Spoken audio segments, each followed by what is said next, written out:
ಆಗಿರುವಂಥ ಎಲ್ಲ ಗೌರವಾನ್ವಿತ ಪೂಜ್ಯರಿಗೆ ಸ್ವಾಗತವನ್ನು ಕೋರ್ತಾ ಇದ್ದೇನೆ. I am Guruprasad from Kannada ನೂತನ PU ಕಾಲೇಜ್ ಅಜ್ಜಂಪುರ್.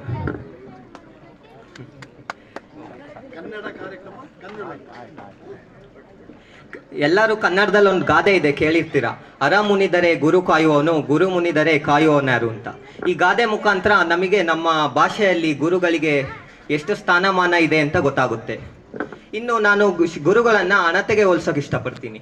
ಯಾಕಪ್ಪ ಅಂದ್ರೆ, ಒಂದು ಹಣತೆಯನ್ನ ಅರಮನೆ ಶ್ರೀಮಂತನ ಮನೆಯಲ್ಲಿ ಇಟ್ಟರೆ ಎಷ್ಟು ಬೆಳಕನ್ನ ನೀಡುತ್ತೋ ಅಷ್ಟೇ ಬೆಳಕನ್ನ ಒಬ್ಬ ಬಡವನ ಮನೆಯಲ್ಲಿಟ್ಟರು ನೀಡುತ್ತದೆ.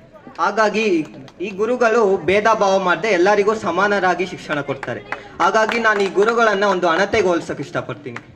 ಇನ್ನೊಂದು ಮಾತು ಹೇಳೋದಾದ್ರೆ, ಶ್ರೀಮಂತರು 10 ಲಕ್ಷದ ವಾಚ್ ಕಟ್ತಾರೆ, ಇನ್ ಕೆಲವ್ರು 1000ದ ವಾಚ್ ಕಟ್ತಾರೆ, ಇನ್ ಕೆಲವ್ರು 100 ರೂಪಾಯಿಂದ ವಾಚ್ ಕಟ್ತಾರೆ. ಬಟ್ ಎಲ್ಲರಿಗೂ ಇರೋದು 24 ಅವರ್ಸೇ. ಹಾಗಾಗಿ ಆ 24 ಅವರ್ಸಲ್ಲಿ ಯಾರು ಟೈಮ್ನ ಚೆನ್ನಾಗಿ ಉಪಯೋಗ ಮಾಡ್ಕೊತಾರೋ ಅವರು ಸಾಧನೆ ಮಾಡೋಕ್ಕೆ ಸಫಲರಾಗ್ತಾರೆ. ಇಷ್ಟನ್ನ ಹೇಳ್ತಾ ಕೊನೆಯದಾಗ ಒಂದು ಮಾತು ಹೇಳೋಕೆ ಇಷ್ಟಪಡ್ತೀನಿ. ಒಬ್ಬ ವ್ಯಕ್ತಿ ಎಷ್ಟೇ ದೊಡ್ಡ ಪೊಸಿಷನ್ಗೆ ಹೋದ್ರೂ ಅವನು ಬೆಳೆದ್ ಬಂದ ಆದಿ, ಅವನ ಓದಿದ ಶಾಲೆ, ನಾಡು ನುಡಿ ಜಲ, ಇದನ್ನ ಎಂದಿಗೂ ಮರಿಬಾರ್ದು ಅಂತ ಹೇಳೋಕೆ ಇಷ್ಟಪಡ್ತೀನಿ. ಇಷ್ಟ ಹೇಳ್ತಾ ನನಗೆ ಮಾತನಾಡಲು ಅವಕಾಶ ಕೊಟ್ಟ ಎಲ್ಲರಿಗೂ ಧನ್ಯವಾದಗಳು. ಜೈ ಹಿಂದ್, ಜೈ ಕರ್ನಾಟಕ. ಧನ್ಯವಾದಗಳು.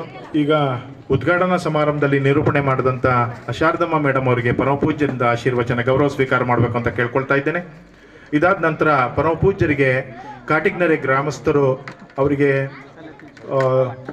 ಗುರುವಂದನೆಯನ್ನು ನೀಡ್ತಾ ಇದ್ದಾರೆ. ಕಾಟಿಗ್ನರೆ ಎಲ್ಲ ಗ್ರಾಮಸ್ಥರು ಕೂಡ ಈ ಕಾರ್ಯಕ್ರಮದಲ್ಲಿ ಪಾಲ್ಗೊಂಡು ಅವರಿಗೆ ಪರಮಪೂಜ್ಯರಿಗೆ ಗುರುವಂದನೆಯನ್ನು ನೀಡಬೇಕು ಅಂತ ಕೇಳ್ಕೊಳ್ತಾ ಇದ್ದೇನೆ.